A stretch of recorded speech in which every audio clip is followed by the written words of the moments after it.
strong, very, very strong public opinion where people talk about it and ask for things to happen, and the other is judiciary.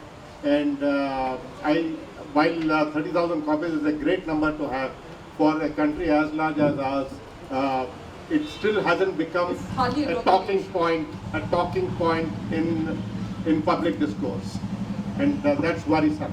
Well, I have a small second question. That white man in your book played an important role, and he came into your life by accident, right? What would have happened if he had not been there? I'd have got another white man. You would have got one, because you're not designed for one in the country. Coming to the first part of your question, why is the mainstream television media not picking it? I'm not a part of it, sir. Honestly, I do not know what transpires in newsrooms. I can only hope that better sense prevails. And is it fear, or is it, being in this so-called? I think I just slaughtered by my community tomorrow by representing them and still speaking against them. But yes, there is a fear. Of course, there is a fear. There is a self-censorship more than censorship. You know, as we used to say during the emergency, when asked to bend, they crawled, and we have not even been asked to bend, and we are prostrating. So it's not just fear; it's also this self-censorship mode that we are in. I hope we get out of it. I hope we get out of this fear syndrome and confront. These are just human beings. These are just another political figures. We have seen worse in the past, and we can deal with these the alleged criminals also. Sorry, I have to be very careful with my terminology. Sorry, I don't remember the second part of your question. Is there anything else left to be answered? The white man can answer it. I just wanted to ask you one question. I come from Maharashtra, and in the light of the Dabholkar, Pansare and Kalburgi murders, in which the HP and other people, all their own organizations are very strongly involved. I also have seen you participating in a TV discussion where they attacked you. So, are you, and I really wish that you take up something of this kind, what you've done about the Gujarat Files, you take up something of this kind, because in the Goa ashram, and there is a whole lot of secrecy, mystery, and all kinds of criminal things that are happening there. Nobody is coming forward and talking about it as you have done about the Gujarat Files. Is it on your agenda? You missed a point. I went undercover in the Sanatan. Yeah, you did. But that was only you. That's what I'm saying. Yeah, so but I did my bit. But yes, I will continue to speak about because it. Because now that the new evidence is coming yes, up. Yes, I gave an interview to Los Angeles Times just about 2 days ago. I'm trying to create a buzz about it. I'm speaking as much as possible.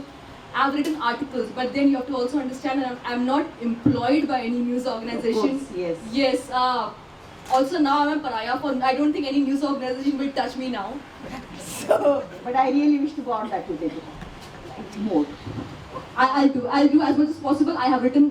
In fact, the day Dabholkar sir was murdered, I got an interview from Prithviraj Chauhan when he said on the record that the thought which killed Gandhi is the same thought which killed Dabholkar. So to get an interview like that on day one was a brave thing by not just Prithviraj Chauhan but also the organization which carried it. I've been consistently reporting on it, but there is only so much that one person can do. But let me assure you that most of the mainstream media is being proactively covering this case, be it Dabholkar, Pansari, or the Sanatan Sanstha. In fact, when the Goa blast took place and the first time Sanatan Sanstha's role was established, the entire media had parked itself outside the Goa headquarters. So to give them credit, they have been very consistent in their coverage of Sanatan Sanstha. Yes. I've read the book, Rana. I've read the book, and I think it's investigative reportage at its very best. And I'd like to differ when people say that 30,000 is a small number. I think it's a phenomenal number considering that the book's been out only for the last 30 days. And people don't know about the existence of the book. Now my question is very simple. I'm just playing devil's advocate here. Now the criticism of Shoma and Tarun against you is that you've said that you've been used as a guinea pig. Now the criticism is that, had you been used as a guinea pig, why didn't Rana just walk out? Why did she stick to us for such a long period of time? Why is she making this noise now? And I've read a review of Manoj Mitra today when he states that had Shoma and Tarun given you this opportunity, you would have had a second meeting with Narendra Modi, and perhaps it would have been a different story altogether. I answered that bit about my not meeting Narendra Modi earlier. I mean, I was born by an organization. You have to also understand that there were many stories about Ishrat Jehan and the other fake encounters on whom I had the papers and nobody was willing to publish them. I needed a platform. You have to understand the kind of journalism I was doing, I needed a platform. Secondly, Tehelka kept on reassuring me every 3 or 6 months that at some point they will relook into the investigation. Thirdly, the tapes were not mine, the tapes were their property. I could not have walked out of the Tehelka office and given it to somebody. They would have thrown me behind bars because they were then powerful. I left the organization in 2013 on ethical issues, and fortunately for me, because Tehelka was in trouble because of another case, they did not ask me for the tapes, I was saved. So, it's very opportunistic, but yeah, that's how it is. So that's the answer to this question. Sarita, your next question. We can do a one-to-one also later. Four if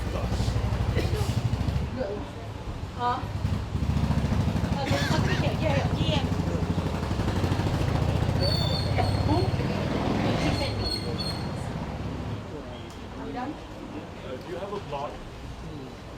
I used to have a blog and I deleted it because there's too much nastiness on it. So I'm planning to start a website of my own, because I think that's the best way for most journalists now to print their own thoughts. That's as independent can be.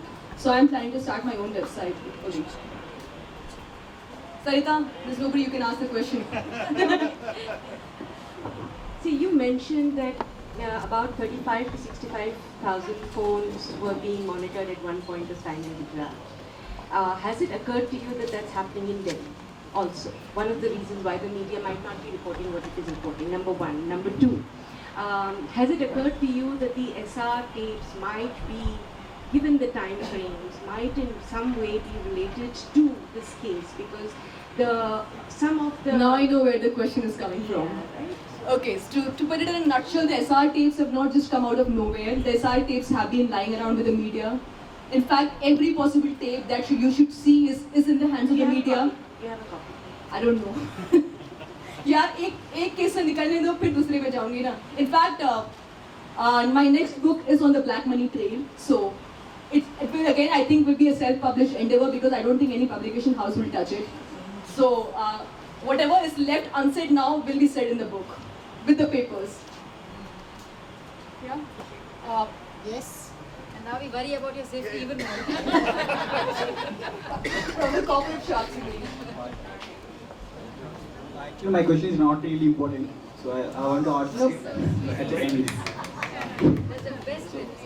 No, actually, there was an episode you were asked to come to A0 no, by some woman. Usha Rada. Yeah, forget him.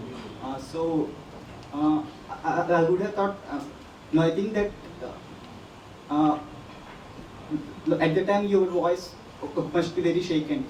So I still am shaking because of that. No, honestly, I do, because at that point of time I almost thought that I would be killed because they had called me on a deserted highway and I was in an auto and they were about a dozen cops and one lady with revolvers and I was the only one with them and I said, this is it. So I sent Mike, my Goda colleague, a message, ki boss, if something happens, please inform my family in Tehelka. So actually, she is a police woman. So she didn't have any doubt on you. Clearly she did not, which is why she was entertaining me for so long. And also one more question. And also there is one more episode that your laptop was such. I mean, when you are meeting. When I've just about started the investigation, so anybody who, this is standard practice. So I mean, I was a little more shana, as you call in the Bombay term. So I had sanitized my laptop. I had a Lord Krishna thing on my laptop, on my screen. I had the shlokas. I had MV Kamat's articles on Narendra Modi on my desktop. I had done my homework, so I was a little careful then. Yes, so who could have ordered that to such your I wish I knew, yaar. मैं सीधे जाके थप्पड़ लगा के आती हूँ. नहीं, I really in don't. spite of that, in spite of that, you continued your investigation. That is. I had to, because this is right in the beginning and I knew that this is standard practice and they were trying to test exactly where was I coming from. They could not really place faith in a Firang just because I had a Firangi along with me. I mean, I could have worn a bandana and grey lenses, but at the end of the day, I was still an Indian woman who knew facts about Gujarat. So they did do a fact check, and there were a couple of, I could see for a few days that a car would follow me wherever I went, but that only lasted for a few days before they were assured of the fact that I was only a filmmaker, because I would hang out with every possible filmmaker. I would hang out with the Firangs, drink chai, take photographs, hang out on the sets of Hitu and Naresh Kanodia, the filmmakers. For 2 months, you have to understand, for 2 months I was accompanying filmmakers in Gujarat and shooting item numbers. And one That- last question, that- sorry. yeah. And sorry, one last question. And has any one of them interacted to you later? I mean, Surprisingly not. I would love to have a phone call from them, but none of them have called me. Yeah. Go ahead. Just a doubt and then a question. Sorry. Wouldn't they have checked with the university you claim to come from? Because you were working with the doing the American Film Institute yes, consolidation. yes. Unfortunately, they did not check. Fortunately. Fortunately, yeah. But I had a college I-card. I had my connections there. I had a number there. So if anybody would call them, they would verify the fact that Rana Ayyub was indeed a film institute student. See, when you go for an investigation, you have everything sorted, including your PAN card, your I-card, and professors you had co-opted. So. A last question, sorry. Where do we see you in the media world now? Are you considering television? And is there any question that you have with You mean a reality show? Oh, anything? No, not really. about Barka, do you have any? What's your? No, I have no comments about my fellow media. I think Tell us about that interview that you were sharing about the media thing. Is it too early to share about that? The independent thing? The independent media venture which should happen sometime soon, but it will be without any sponsorship from corporates. But we are working on it, and there are a few of us like-minded individuals who are working on this concept of starting our own independent media house. But wishful thinking, we don't know how far can we go without, and we are very clear on the fact that we do not want any sponsorship in this, because we do not want any interference by any political or capitalist in our editorial decision making. So if it happens, it will be a no profit, no loss venture. And if like-minded people come together with just about 50,000 salary, then and if anyone of you know of the editors, please pass them on to us. We'll be more than happy to have them on board. But that's again something which should happen in a year or two. I mean, my immediate task is to promote the book as much as possible. I'm traveling with the book extensively. I'm only covering the metropolitan cities for now, but I have to infiltrate the villages of this country with a book, so I'm going to do that as soon as possible with various languages, translations. So that's on the cards right now. You just saw the shower that we gave you as a thank you for coming to Lamakaan. Thank you so much, My gratitude. pleasure. And are you planning to release the item number videos at any point? Trust me, they're so obscene. You know what you must tell her? Nothing is You too know, obscene, Rana. filmmaker, producer who can buy it from you. Buy the rights from me. Buy Done. the rights from me. Done. And then we'll co-sponsor the Black Money book. Perfect. Yeah?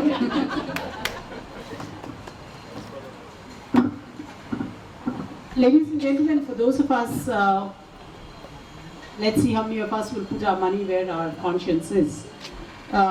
This book, Gujarat Files, is for sale out there. It's sold at the cost of 300 rupees. 300 for a copy of a person's life experience. She put everything that life had at stake. Can we just take out 300 rupees in exchange for that? I request each one of you to do a little bit of conscious cleansing. Buy a copy of the book. We may help her pay back a part of her 5 lakh debt. Anyone who's willing to pay more than that is free to pay that money there and take as many books as they want. Thank you very much for being with us, Rana. Thank you so much.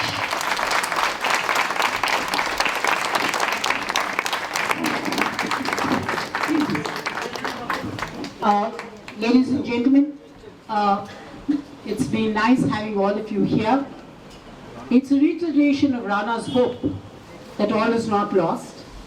It's also a reiteration of the hope that India has survived Ghazni, India will survive the others. Ladies and gentlemen, on that note of hope and a word of congratulations, with Hyderabad taking its hats off to our own Annie Frank. Ladies and gentlemen, good evening. And thank you all so much for being here for me and for this book. Thank you.